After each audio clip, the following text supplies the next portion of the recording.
பேரலை நேயர்களுக்கு வணக்கம். இன்று நம்மோடு பேசுவதற்காக பத்திரிகையாளர் திரு சத்யராஜ் அவர்களை இணைந்திருக்கிறார். அவரோடு பேசலாம். ஐயா வணக்கம். வணக்கம். டெல்லி தேர்தல் நடக்கவிருக்குது.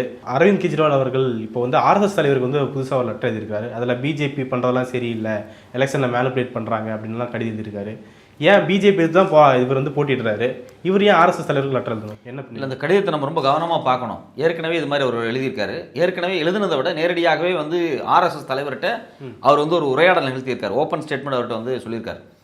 நான் என்ன கேட்குறேன், நான் ஒரு மாற்று சக்தி அப்படின்னு தான் ஆத்மி வந்துச்சு. அவங்க வரும்போது அவங்க கூட நின்றவங்க யாருன்னு நமக்கு நல்லாவே தெரியும். கிரண் பேடியாக இருக்கட்டும், இல்லை அரவிந்த் கெஜ்ரிவாலும், முக்கியமாக இன்னொரு ஆள் நின்றவர் அண்ணா ஹசாரே. இன்றைக்கி அவர் எங்கே இருக்காருன்னே தெரில. இவங்க எல்லாத்தையும் ஆர்கனைஸ் பண்ணி இந்த போராட்டத்துக்குள்ளே அதிகமாக ஃபண்டெல்லாம் போட்டு செயல்பட்டவர் பாபா ராம்தேவ். பாபா ராம்தேவோட சொத்து கிட்டத்தட்ட 36,000 கோடியிலேருந்து 40,000 கோடி அதிகமாகிடுச்சு இந்த 10 வருஷத்தில். இன்னொரு பக்கம் கிரண் பேடி கவர்னர் ஆகி அவங்க செட்டில் ஆகி போயிட்டாங்க. இவர் சிஎம் ஆயிருக்கார். இவங்க எல்லாரும் சொன்ன ஒரு விஷயம் என்ன அப்படின்னா, ஊழலை ஒழிப்போம் அப்படின்னு சொல்லி வர்றாங்க. என்றைக்குமே நல்லா கவனிச்சிங்க, நாங்கள் ஊழலை ஒழிப்போம் அப்படின்னு சொல்லி வரக்கூடிய எல்லா கட்சிகளுமே இப்படி தான் போய் முடிவாங்க.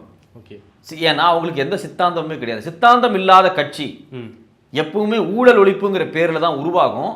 என்ன ஆகும்னா, ஒரு பெரும் இளைஞர்களை, நம்பிக்கையான இளைஞர்களை திரட்டி கொண்டு போய் திருப்பி எந்த சித்தாந்தம் ஃபாசிசமாக இருக்கோ அங்கே ஓடி நிறுத்தி வச்சுட்டு போயிடும். ஓகே, இதுக்கு பெஸ்ட் எக்ஸாம்பிள் அரவிந்த் கெஜ்ரிவால் தான். அவர் என்ன பண்ணியிருக்காரு அப்படின்னா, ஆர்எஸ்எஸ் தலைவருக்கு கடிதம் எழுதுறாரு. கடிதத்தில் மென்ஷன் பண்ணக்கூடிய விஷயம் என்ன அப்படின்னா, பாஜக பண்ணுறது தப்பு, they are doing wrong doings அப்படின்னு எழுதியிருக்காரு. ரெண்டாவது முக்கியமான விஷயம், எலக்டோரல் பேப்பர்ஸ் அதாவது இருக்குது பார்த்தீங்களா, அதாவது யாரெல்லாம் ஓட்டு போடணும் வாக்காளர்களுடைய பட்டியல், அதை டேம்பரிங் பண்ணுறாங்க. மூணாவது முக்கியமான விஷயம், அவங்க குறிப்பாக ஏழை எளிய மக்கள், சேரி பகுதியில் வாழக்கூடிய மக்கள், தலித் மக்கள், இஸ்லாமிய மக்கள், அவங்களுடைய பெயர் பட்டியல்களை நீக்கிட்டாங்க, கட் டவுன் பண்ணிட்டாங்க. இது அவர் ரொம்ப முக்கியமாக முன்வைக்கக்கூடிய ஒரு விஷயமா இருக்குது. இப்போ இது மட்டும் இல்லாமல் என்ன சொல்கிறார் அப்படின்னா, பெரும்பாலும் இஸ்லாமியர்களுடைய ஓட்டுக்களை இல்லாமல் பண்ணுற மாதிரியான சில வேலைகள்லாம் பண்ணுறாங்க அப்படிங்கிற மாதிரி ஒரு ப்ரொஜெக்ஷன் வைக்கிறார். நான் நேரடியாக என்ன கேட்குறேன் அப்படின்னா, இதை எல்லாம் செய்கிறது ஆர்எஸ்எஸ் தான். ஆர்எஸ்எஸ் தான் பாஜகவினுடைய தாய் அமைப்பு. இதையெல்லாம் செஞ்சு தான் இவங்க காலங்காலமாக எலெக்ஷனில் ஜெயிச்சு வந்திருக்காங்க. மகாராஷ்டிரா எலெக்ஷனில் இவங்க எப்படி ஜெயிச்சாங்க? டேம்பரிங் நடக்கலையா? நடந்திருக்கு. நீங்கள் ஹரியானா எலெக்ஷனில் என்ன நடந்துச்சு? இன்னைக்கு வரைக்கும் அந்த பஞ்சாயத்து போயிட்டு தான் இருக்குது. இது எல்லாம் யார் கூட நின்று செயல்படுத்துறது? யார்? முழுக்க ஆர்எஸ்எஸ் தான். ஆர்எஸ்எஸ் இவர் கடிதம் எழுதுறாரு அப்படின்னா ஒரு விஷயத்தை அவர் தெளிவாக ஆர்எஸ்எஸ் முன்வைக்கிறாரு. எனக்கு உங்கள் சித்தாந்தத்தில் எந்த எதிர்ப்பும் இல்லை, நெருடலும் இல்லை. உங்களுடைய சித்தாந்தத்தில், அதாவது பாபர் மசூதி இடிப்பதில், மாட்டுக்கறி தின்பவர்களை அடிப்பதில், அதே மாதிரி இஸ்லாமியர்களை கொடுமைப்படுத்துவதில், இதில் எனக்கு எந்த பிரச்சனையுமே கிடையாது, நீங்கள் செய்யலாம், நான் அந்த கருத்துக்களை ஏற்றுக்கிறேன், எனக்கு அந்த சித்தாந்தம் பிடிச்சிருக்கு அப்படிங்கிறது தான் அவர் சொல்ல வர்றாரு. அதான் மறைமுகமான விஷயம். ஒரு மதவாத அமைப்பு தொடர்ச்சியாக இந்தியாவில் பல கொலைகளை செஞ்சுட்டு இருக்கக்கூடிய அமைப்பு, பல்வேறு மசூதிகளை டார்கெட் பண்ணி இடிக்கணும், இஸ்லாமிய மக்களை துரத்தி அடிக்கணும் அப்படின்னு நினைக்கிறேன். அவங்களுக்கு சிட்டிசன்ஷிப்பே கொடுக்கக்கூடாது அப்படின்னு சொல்லக்கூடிய இந்த குழு, இந்த இந்துத்துவ குழுக்கிட்ட போய் நீங்கள் அடைக்கலம் ஊடுறீங்க அப்படின்னா என்ன அர்த்தம்? சித்தாந்த ரீதியாக நீங்கள் ஒற்றுமையாக வர்றீங்க அப்படிங்கிறது தான். ரெண்டாவது, இவருடைய நிர்வாக ரீதியாகவே சில சிக்கல் இருக்குது. இப்போ நீங்கள் சமீபத்தில் பார்த்தீங்க அப்படின்னா, டெல்லியில் இருக்கக்கூடிய கோயில் பூசாரிகளுக்கு 18,000 அப்படின்னு சொல்லி அறிவிச்சிருக்காரு. ஒரு ஸ்கீம் கொண்டு வந்தார். 18,000 பெண்களுக்கு 2,100 டெல்லியில் அறிவிச்சாங்க ஒரு ஸ்கீம். அது எல்லாருமே இந்தியா முழுக்க அறிவிச்சிட்டு இருக்காங்க. மத்திய பிரதேசோட வெற்றிக்கு தான் காரணம், மகாராஷ்டிரா வெற்றிக்கு தான் காரணம். பல்வேறுபட்ட பாஜக மாநிலங்களும் அந்த பெண்களுக்கான உரிமை தொகையை அறிவிச்சிருக்காங்க. தமிழ்நாடு தான் முன்னோடியாக இருக்குது. முக்கியமான விஷயம் என்ன அப்படின்னா, பூசாரிகளுக்கு 18,000 அப்படிங்கிற பெஞ்ச் மார்க் இருக்குது பார்த்தீங்களா, அது எங்கேருந்து அவர் ஃபிக்ஸ் பண்ணுறாரு? யாரை சாட்டிஸ்ஃபை ஃபிக்ஸ் பண்ணுறாரு? டெல்லியில் இருக்கக்கூடிய பார்ப்பன உயர் சாதியை தன்வயப்படுத்துவதற்காக. ஏன்னா அவங்க பெரும்பாலும் ஆர்எஸ்எஸ்காரங்க தான். அந்த ஆர்எஸ்எஸ் கும்பலை தன்னோட இணைச்சிக்கிறதுக்காக, சித்தாந்த ரீதியாக, கருத்தியல் ரீதியாக, இப்போ நீங்கள் என்னங்க ஒரு 18,000 ரூபா நீங்கள் பூசாரி கொடுத்தா உடனே அது ஆர்எஸ்எஸ் இணைக்கிறதா அப்படின்னா, பெரும்பாலானவங்க அதுக்கு ஆர்எஸ்எஸ் தான் இருக்காங்க பூசாரிகளாக டெல்லியை பொறுத்த வரைக்கும் பல மந்திர்களில். அப்போ அவங்க இவர் நம்ம ஆளு, அரவிந்த் கெஜ்ரிவால் நம்ம ஆளுங்கிற ஃபீல் அவங்க ஏற்படுத்தினா தான் ஆர்எஸ்எஸோட சுமூகமான உரையாடல் நிகழ்த்த முடியும். அதுக்காகவே அவர் இந்த திட்டத்தெல்லாம் சொல்கிறார். ஸோ பொலிட்டிக்கலாக அவருக்கு நிறைய டிஃபரன்ஸ் இருக்குது, ஒரு ரைவலரியாக இருக்கார். ஐடியாலஜிக்கலாக there is no rivalry between பாஜக அண்ட் அரவிந்த் கெஜ்ரிவால். ஸோ இப்போ அந்த இடம் தான் அவங்களுக்குள்ள ஒரு பொருத்தமாக இருக்குது. அதனால தான் அவர் ராமர் கோயிலுக்கு போகிறாரு. அவரால் ஈஸியாக போக முடியுதுல்ல. ஏன் ராகுல் காந்தி போகல? அவர் ஐடியாலஜிக்கலாக அவர் ஏற்றுக்கல. இப்போ நாம தமிழ்நாட்டில் இருக்கக்கூடிய எந்த கட்சி தலைவரும், குறிப்பாக திமுக போக மாட்டாங்க. ஏன்னா அவங்களுக்கு தெரியும் ராமர் கோயில் எப்படி கட்டப்பட்டுச்சு, பாபர் மசூதி இடிச்சு அதுக்கு பிறகு பெரிய கொலைகள் நடந்து, அது தொடர்ந்து குஜராத்தில் கலவரம் அதில் கொலைகள் நடந்து, மக்கள் செத்து கொடூரமாகி மிகப்பெரிய இனப்படுகொலை நடந்து, அதுக்கு பிறகு கட்டப்பட்ட ஒரு கோயில். எந்த இந்துவுமே அந்த கோயிலுக்குள்ள போக மாட்டான். ஏன்னா அவனுக்கு ஒரு நெருடல் இருக்கும். பல்வேறு ரத்தத்துக்கு பிறகு கட்டப்பட்ட ஒரு கோயில், ஐடியாலஜிக்கலாக ராங்கு. ஸோ அந்த ஐடியாலஜிக்கலாக ராங் அப்படிங்கிறத வந்து எந்த கட்சி அந்த ஐடியாலஜியை புரிஞ்சுக்குதோ அந்த கட்சிக்காரன் போக மாட்டான். பட் இவர் ஏன் போறாரு? இவர் தானே காமிச்சுக்கிறார், இல்லைல்ல நான் வந்து ஆர்எஸ்எஸ் ஐடியாலஜி அப்படிங்கிறத ஒரு வெளிப்படையாக காமிச்சுக்கிறாரு.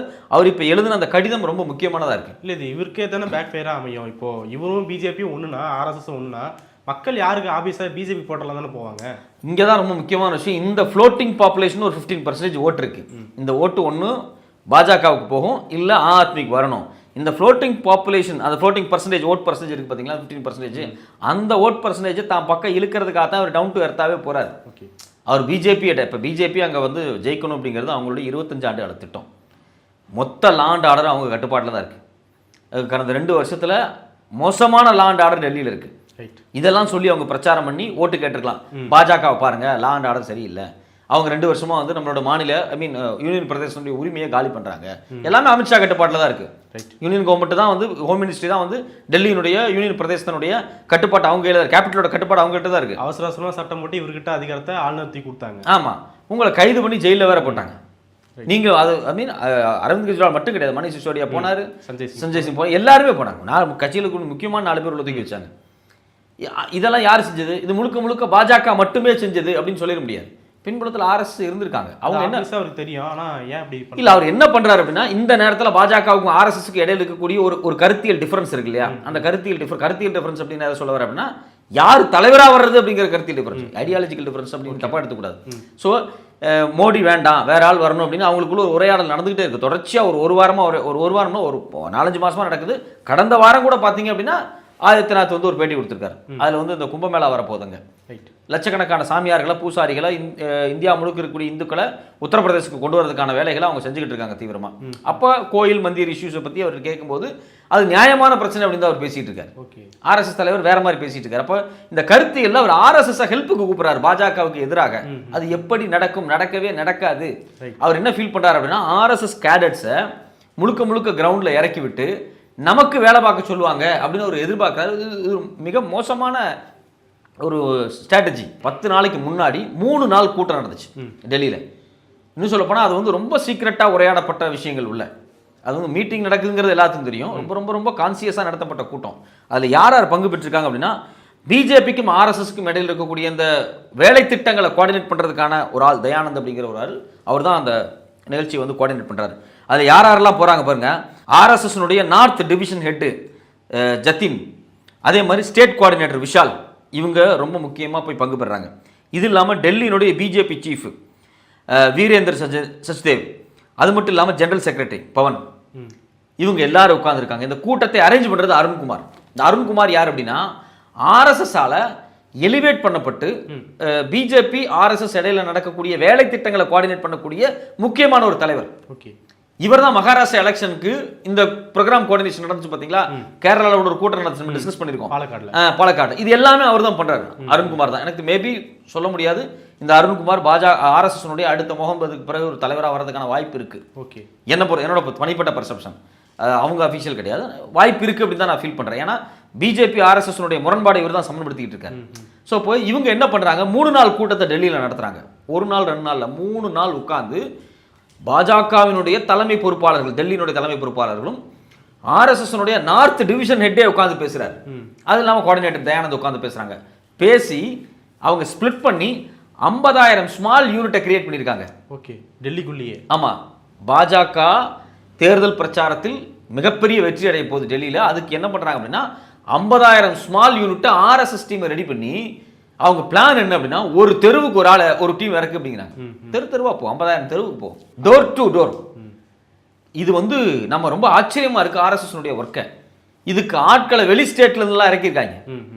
இந்த மாசம் முழுக்க அது நடக்குது. இதுல முக்கியமான விஷயம் என்னன்னா, நீங்க ஒரு தெருவுக்கு 15 to 20 பேர் கொண்ட குழு போடப்பட்டிருக்கு. டோர் டு டோர் உட்காந்து பேசு அப்படிங்கிறாங்க. இந்த ஸ்ட்ராட்டஜி அவங்க ஏற்கனவே மகாராஷ்டிராவில் பண்ணாங்க, மிகப்பெரிய சக்சஸ். ஆனா இது மாதிரி மைக்ரோல பண்ண முடியல. ஓகே, அவங்க ஒரு 300 கூட்டம் கேஸ்ட் லீடர்ஸ்ட்ட பேசினாங்க, தெருவா போய் பேசியிருக்காங்க. பாம்பே அந்த ஏரியாலாம் வந்து ரொம்ப ஸ்ட்ராங்காக ஒர்க் பண்ணாங்க. அதனால தான் அவ்வளோ பெரிய வெற்றி மகாராஷ்டிரா. இப்போ இது டெல்லி அப்படிங்கிறது சின்ன ஸ்பேஸில் இவங்க கிட்டத்தட்ட 50,000 கூட்டத்தை போட்டிருக்காங்க. இந்தியன் எக்ஸ்பிரஸ் எழுதியிருக்காங்க அவங்களுடைய ஒர்க் என்னென்ன பண்ணிட்டு இருக்காங்க அப்படின்னு. ஸோ அப்போ இந்த சூழ்நிலையில் ஆர்எஸ்எஸ் இவ்வளவு தீவிரமாக இறங்கி பாஜகவுக்காக வேலை பார்த்துக்கிட்டு இருக்கு. நீ ஒரு முட்டாள். இது தெரியாம நீ போய் ஆர்எஸ்எஸ் தலைவர் கடிதம் எழுதி உதவி கேட்டுட்டு இருக்கீங்க. நீங்க எப்படி ஒரு மாநிலத்தோட சீஃப் மினிஸ்டரா இருக்க முடியும்? நீங்க எப்படி ஊழலை ஒழிக்க முடியும்? நீங்க எப்படி ஒரு ஸ்ட்ராட்டஜிஸ்டா இருக்க முடியும்? அந்த கேள்விதான். இப்போ ஊழல் ஒழிக்குன்னு சொல்லி தான் அரவிந்த் கெஜ்ரிவால் வராரு. ஆமா, ஊழலுக்கு பாதுகாப்பா இருக்கிற அரசு போய் அணுகிறாருன்னா அது என்ன விஷயம் புரியல. அவருக்கு ஆட்சி அதிகாரத்தை தக்க வச்சுக்கணும். ஊழல் ஒழிப்பெல்லாம் சும்மா கண் துடைப்பு. ஊழல் ஒழிப்பு அப்படிங்கிறதெல்லாம் அவருக்கு வந்து அப்படி பார்த்தா அவர் ஏன் வந்து இந்த வழக்குகளில் மாட்டுறாரு? அவர் ஏன் ஜெயிலுக்கு போறாரு? அவர் மேலே அது பொய் குற்றச்சாட்டு அப்படின்னு சொன்னாலும் கண்டிப்பாக கார்பரேட் இந்த லிக்விட் டெண்டர் விட்டாங்க பார்த்தீங்களா, அதில் சில பணங்கள் கைமாறப்பட்டிருக்கு அப்படிங்கிறதுக்கான உண்மையான சில டாக்குமெண்ட் இருக்குது. இது வரைக்கும் ப்ரூவ் பண்ணப்படலையே தவிர கண்டிப்பாக இருக்கும். ஏன் அப்படின்னா ஒரு கம்பெனி நீங்கள் கான்ட்ராக்ட் கொடுக்கும்போது தேர்தல் செலவுல அவங்க பார்த்து தான் செய்வாங்க. இது இயல்பாக நடக்கக்கூடிய முதலாளித்துவ கட்சி அமைப்பில் நடக்கக்கூடிய வேலைகள் தான். இந்தியா ஒரு கேபிட்டலிஸ்ட் நேஷன். இங்கே ஜெயிக்கணும் அப்படின்னா கார்பரேட் நிதியை வச்சு தான் ஜெயிக்கணும். வேற வழியே கிடையாது. அவங்களுக்கு தான் உணர்ந்து கொட்டுறாங்க கடந்த 1990களுக்கு பிறகு. நீங்கள் இப்போ தேர்தலில் ஜெயிக்கணும் அப்படின்னா ஏதோ ஒரு காம்ப்ரமைஸ் கார்பரேட்டை போய் தான் ஆகணும்.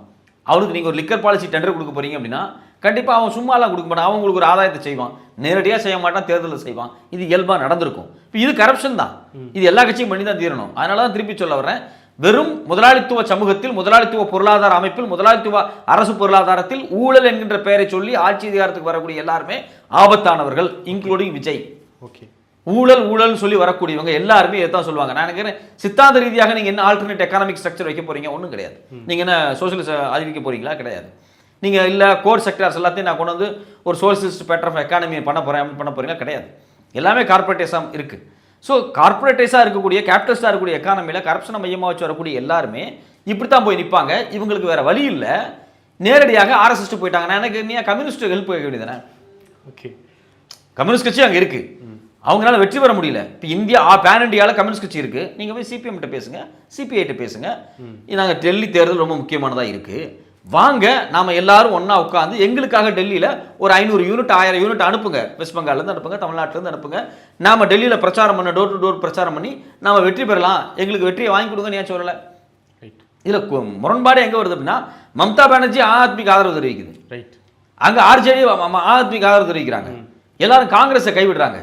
இது ரொம்ப ஆபத்தான விஷயம். காங்கிரஸ் ஏற்கனவே ஷீலாஜி தான் சிஎம்மாக இருந்திருக்காங்க. இப்போ அடுத்த காங்கிரஸுடைய கேண்டிடேட் அவங்களுடைய மகன் தான். அவர் பேர் வந்து பார்த்தீங்கன்னா சந்தீப் தீக்ஷித். ஸோ அவர் தான் நிற்கிறார் காங்கிரஸ் சார்பாக. பிரச்சனை எங்கே வருது அப்படின்னா, நீங்கள் கட்சிக்குள்ள இருக்கக்கூடிய முரண்பாடுகளை, இந்தியா பிளாக்குள்ள இருக்கக்கூடிய முரண்பாடுகளை பேசி முடிவு கொண்டு வராமல் நீங்கள் ஆத்மிக்கு ஆதரவு கொடுக்கறது அப்படிங்கிறது ஆபத்து தான். அதில் எந்த விதத்தில் அது ஒர்க் அவுட்டே ஆகாது. இது ரொம்ப ரொம்ப ஆபத்தான ஒரு விஷயம். ஏன்னா நீங்கள் ராகுல் தினம் ஆர்எஸ்எஸ் எடுத்துட்டு இருக்காரு, அவர் ஆல்டர்னேட்டிவ் ஐடியாலஜி பேசிட்டு இருக்காரு. அவர் என்ன சொல்ற வர்றாருன்னா, இந்தியாவை வந்து சோசியலிச நாடா மாற்ற பற்றி அவர் பேசல, குறைஞ்சபட்சம் பப்ளிக் செக்டர் யூனிட்ஸை பாதுகாக்கணும்னு அவர் பேசிட்டு இருக்காரு. இந்தியாவில் 326 பப்ளிக் செக்டர் யூனிட் இருக்கு, பிஎஸ்யூஸ், நவரத்னா அப்படின்னு சொல்லி ஒரு பெரிய பட்டியல் இருக்கு. 200 லட்சம் கோடி சொத்து அதுக்கு. அதை ஒன்றுன்னா அவங்க வித்துட்டு வந்துட்டு இருக்காங்க. கடந்த 5 வருஷத்துல மட்டும் 4 லட்சம் கோடிக்கு மேலே சொத்தை வித்துட்டாங்க. சென்னையில் நம்ம எண்ணூர் போச்சா இருக்கட்டும், இல்லை காரைக்கால் போச்சா இருக்கட்டும், எல்லாம் அதானி கொடுத்துக்கிட்டு இருக்காங்க, ஷேர்ஸை வித்துக்கிட்டு இருக்காங்க. ஸ்ட்ராட்டஜிக் டிஸ்இன்வெஸ்ட்மெண்ட் பண்ணிட்டு இருக்கான், கம்ப்ளீட் டிஸ்இன்வெஸ்ட்மெண்ட் பண்ணிட்டு இருக்கான். எல்லாமே அடிப்படை, இந்தியாவினுடைய அடிப்படை, இந்தியாவினுடைய ஜனநாயகத்தன்மையினுடைய அடிப்படை. அந்த வார்த்தை ரொம்ப முக்கியம். Fascism always demolish all the existing structure which are democratic. டெமோக்ராட்டிக்காக இருக்கக்கூடிய ஸ்ட்ரக்சர் அது காலி பண்ணிட்டு இருக்கு. நீங்க பிஎஸ்யூஸ் எல்லாமே டெமோக்ராட்டிக் ஸ்ட்ரக்சர் காலி பண்ணிக்கிட்டு இருக்கு. ஐஏஎஸ் தேர்வு பண்ணி எடுறா அப்படின்னா, நான் வந்து லேட்டரல் என்ட்ரி மூலியமா பின்னாடி வழியாக எடுத்துக்கிறேன்னா 63 ஐஏஎஸ் பின்னாடி எடுத்து பிரச்சனையானதுக்கு பிறகு இப்போ நிறுத்தியிருக்கான். கண்டிப்பாக ஃபெயிலியர் மாடல் அப்படின்னு சொல்லி நிறுத்தியிருக்கான். ஸோ அப்போ நீ என்ன, இது மட்டும் இல்லாமல் முழுக்க கார்பரேஷன் நோக்கி நகர்ந்துட்டு இருக்காங்க. பிளானிங் கமிஷனை காலி பண்ணிட்டாங்க, ஃபினான்ஸ் கமிஷனுடைய ரெக்கமெண்டேஷன்ஸை பொருட்படுத்திக்க மாட்டேங்கிறாங்க. அப்போ இந்தியாவினுடைய அனைத்து நிர்வாகத்தையும் காலி பண்ணுறாங்க, காம்படேட்டிவ் கமிஷனை காலி பண்ணியிருக்காங்க. ஸோ இது எல்லாமே வந்து மோசமான முழுக்க ஒரு லெசிஃபயர் தன்மையை பண்ணிட்டு இருக்காங்க. இதான் ஐடியாலஜிக்கல் சிக்கல். இதை அட்ரஸ் பண்றாரு ராகுல் காந்தி. அவர் ரிசர்வேஷனை வேற மாதிரி அட்ரஸ் பண்றாரு. அவர் அம்பேத்கருக்கு செலவு வைக்கணும்னு சொல்லலை, 50% ரிசர்வேஷனை மாற்றி அவர் வந்து ஒட்டுமொத்தமாக வந்து எவ்வளோ கேஸ்ட் வைஸா பாப்புலேஷனை எக்ஸிஸ்டிங் பாப்புலேஷனை எடுத்து அதுக்கேற்ற மாதிரி ரிசர்வேஷனை கொடுக்கணும் அப்படின்னு பேசுறாரு. அவர் சென்சஸ் நடத்தணும், ஆமா சென்சஸ் நடத்தணும்னு சொல்றாரு. ஐடியாலஜிக்கல் அவர் பேசுறாரு. இவர் ஐடியாலஜிக்கலாக பேசுவாரா? அரவிந்த் கெஜ்ரிவால் சொல்லுவாரா கேஸ்ட் சென்சஸ் எடுக்கலாம், அதை அப்படி ரிசர்வேஷன் பிரிக்கலாம் அவர் சொல்லுவாரா? அவர் வந்து ஐயருக்கு 18,000 சம்பளம் கொடுக்குறாரு கோயிலில். அதுக்கு இது ஒரு திட்டமானு கேட்குறேன். 2024 நான் வந்து கோயிலில் பூசாரிக்கு மாதம் 18,000 சம்பளம் கொடுப்பேன் அப்படிங்கிறது வந்து எந்த வகையில் வந்து நம்ம அதை எப்படி ஏற்றுக்கிறதுன்னு கேட்குறேன். ஒரு குறிப்பிட்ட ஜாதி சமூகத்தை நீ பேம்பர் பண்ணுற அப்படின்னா அடுத்த நாளே நீங்கள் வந்து ஆர்எஸ்எஸ்க்கு லெட்டர் எழுதுறீங்க அப்படின்னா உங்களுக்கான ஐடியாலஜி என்ன? ஸோ அதனால் இவருக்கு ஐடியாலஜிலாம் கிடையாது. இவர் இவங்க எப்படி போராட்டம் நடத்துனாங்க, போராட்டத்துக்கு பின்னாடி இருந்தது யார் யார். நான் என்ன கேட்குறேன், உங்கள் கூட இருந்த கிரண்பேடி ஏன் பாஜகவுக்கு போனாங்க? உங்களோட நின்று போராட்டம் பண்ணி உங்களோட நின்று பெரிய எழுச்சியெல்லாம் பேசின பாபா ராமதேவுக்கு சொத்து 40,000 கோடி எப்படி ஆச்சு? ஆரவள்ளி மலைத்தொடரில் தலித்துக்களுக்கு பழங்குடி மக்களுக்கு சொந்தமான எக்கச்சக்கமான நிலங்கள் எப்படி வெளிநாட்டிலிருந்து மொரீசியஸ்லேருந்து வந்த திருட்டுத்தனமான செல் கம்பெனி பணத்தை போட்டு எப்படி வந்து வாங்கியிருக்காரு அவர்? அதெல்லாம் டெல்லியிலேருந்து தானே போகுது. அந்த ஆரவள்ளி மலையினுடைய துவக்கம் பார்த்தீங்கன்னா டெல்லியிலேருந்து இருக்குது. நான் என்ன கேட்குறேன், அங்கே டெல்லியில் பாபா ராமதேவ் கொள்ளையடிச்சு வச்சுருக்கான். அது குறித்து அவர் பேச மாட்டார். ஸோ அதனால் விஷயம் எங்கே அப்படின்னா, இந்த கரப்ஷன் அப்படிங்கிற பேசிஸில் வர்றவங்க யாருக்குமே ஐடியாலஜி கிடையாது. அவங்க எல்லாருமே வேறு வழியே இல்லாமல் இது மாதிரி ஃபாசிஸ்ட்டு போய் தான் விழுவாங்க. இப்போ கூட அவங்களுக்கு பாஜக போய் தான் விழ தோணுது, ஆர்எஸ்எஸ்கிட்ட போய் தான் நிற்கிறாங்க அவங்களே தவிர இடதுசாரிகள்கிட்டயோ இந்தியா கூட்டணிட்டு வர மாட்டேங்கிறேன். என்ன கேட்குறேன், நான் ஆர்எஸ்எஸ்ட்ட வேணாலும் போய் உதவி கேட்பேன், ஆனால் ராகுல் காந்தி முன்னாடி போய் நிற்க மாட்டேன் அப்படிங்கிறது என்ன வகையான மனநிலை? ஜனநாயகத்தை பற்றி என்ன புரிதல் இருக்கு? என்ன புரிதல் இருக்கு உனக்கு? நான் என்ன கேட்குறேன், காங்கிரஸோடு ராகுலோடு உட்கார்ந்து உனக்கு பேச்சுவார்த்தைக்கு ஒரு பேச்சுவார்த்தை தீர்க்கமாக நடத்துவதற்கு உன் மனம் இடம் கொடுக்கவில்லை. ஆனால் ஆர்எஸ்எஸ் தலைவருக்கு நான் கடிதம் எழுதி அவங்க கூட நான் காம்ப்ரமைஸ் போவேன் அப்படின்னா அரவிந்த் கெஜ்ரிவால் யாரு? அது ரொம்ப தெளிவாக நம்ம விவாதிக்கப்பட வேண்டிய விஷயம். திரும்ப திரும்ப அரவிந்த் கெஜ்ரிவாலை ஒரு மாடலாக காமிக்கிறது. அவர் ஒரு பெரிய தலைவராக வருவார், அவர் ஒரு ரோல் மாடலு, மண்டையில் ஒரு தொப்பியை போட்டுக்கிட்டு நாங்கள் ஊழல் ஒழிப்போம் அப்படின்னு சொல்லிட்டு போகிறவங்க எல்லாருமே கடைசியில் இப்படி தான் போய் முடிவாங்க. டெல்லி தேர்தல் என்ன நடக்குதுன்னு பொறுத்து வந்து பார்க்கலாம். நிறைய விஷயங்கள் பண்ணிட்டீங்க. மிக்க நன்றி. நன்றி.